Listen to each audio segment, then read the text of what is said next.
ഓടിക്കൊണ്ടിരിക്കവേ അമിത വേഗതയിൽ വന്ന കാർ നിരവധി യാത്രക്കാരെയും വാഹനങ്ങളെയും ഇടിച്ചു തെറിപ്പിച്ചു. പള്ളം എസ്റ്റേറ്റ് പടിയിൽ നിന്ന് വന്ന കാറിൽ പള്ളം എസ്റ്റേറ്റ് പടി സ്വദേശിയായ പാലത്തിങ്കൽ റിയാസ് എന്ന യുവാവാണ് വാഹനം ഓടിച്ചിരുന്നത്. പള്ളത്തു നിന്നും പള്ളിക്കര വഴി അമിത വേഗതയിൽ വന്ന കാർ പള്ളം സ്വദേശികളെയും നെടുമ്പുര പന്നിയടി പ്രദേശത്തെ സ്വദേശികളെയും ഇടിച്ചു തെറിപ്പിക്കുകയായിരുന്നു.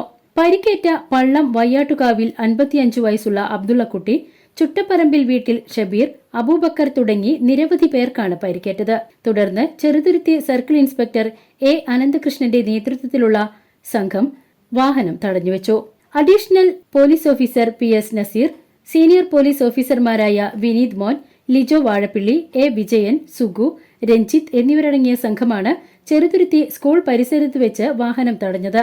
തുടർന്ന് വാഹനത്തിനുള്ളിലുണ്ടായിരുന്ന യുവാക്കളെയും യുവതികളെയും വാഹനവും പോലീസ് കസ്റ്റഡിയിലെടുത്തു. സ്കൂൾ പരിസരത്ത് വെച്ച് ഓടിക്കൂടിയ ആളുകളെ നിയന്ത്രിക്കാൻ ചെറുതുരുത്തി പോലീസ് ഏറെ പാടുപെട്ടു.